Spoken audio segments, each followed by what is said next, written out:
Hello বন্ধুরা, আপনারা সবাই কেমন আছেন? অবশ্যই ভালো আছেন। তো আপনারা জানেন আমার কাছে দুইটা ট্রাক্টর আছে। একটা হচ্ছে মাহিন্দ্রা 575, একটা সোনালিকা DI 60R। তো এই আরেকটা পুরাতন হয়ে গেছে সোনালিকা গাড়িটা, তাই এটাকে আজকে সেল করে দিব, দিয়ে নতুন আরেকটা নিয়ে আসবো ট্রাক্টর। তো এটা আমি বেচতেছি মাত্র 2,20,000 টাকা দিয়ে। গাড়িটা আমি 3 বছর চালাইছি। গাড়ির টায়ার মায়ার এগুলো নতুন লাগাইছি, আর সামনে ওয়েটও লাগাইছি। তো যে নিতে আসবে তাকে এই গাড়িটা দিয়ে দেবো। তো কী গাড়ি নিব আপনারা বিস্তারিত ভিডিও দেখুন, তাহলে জানতে পারবেন। তো অবশেষে আমি একটা স্বরাজ 855 এই গাড়িটি কিনে ফেললাম।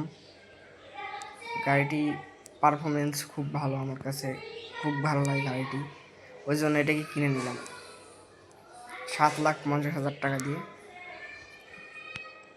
তো আপনারা এখন বলতেছেন যে সোনালিকা গাড়ি 4 সিলিন্ডার, তো স্বরাজ গাড়ি 3 সিলিন্ডার। তো 3 থেকে 4 সিলিন্ডারের যে ট্রাক্টরগুলো আছে এগুলোরও পাওয়ার ভালো। তো এই স্বরাজ গাড়িটা আমার কাছে খুব ভালো লাগে, এটাকে এখন বাসায় নিয়ে যাচ্ছি। আপনারা কে কী কোম্পানির গাড়ি পছন্দ করেন কমেন্টে বলে যান। তো আজকে বন্ধু এসে বলতেছে চল ট্রাক্টর দিয়ে একটু স্ট্যান্ড করি।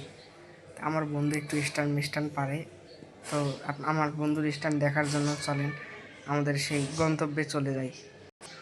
তো ট্রাক্টর নিয়ে চলে আসলো আমার বন্ধু। তো আমার বন্ধু বলতেছে প্রথমে তুই স্ট্যান্ড কর, তাই জন্য আমি ব্যাগ দিয়ে ক্লাস সারের সামনে দিতে ট্রাক্টরটা উঠে পড়লো। তো আমার স্ট্যান্ড করতে একটু ভয়ও লাগতেছিল। আপনারা যদি ট্রাক্টর দিয়ে কোনো দিন স্ট্যান্ড করেন তাহলে পিছনে একটা মজবুত সেফটির জন্য ইউ পাইপ বানাবেন। এটি আমাদের ভারতবর্ষের প্রত্যেকটা ট্র্যাক্টরের জন্য সেফটি থাকে। তো এখন বাড়িতে যাই, খাওয়া দাওয়া করে ঘুমাবো।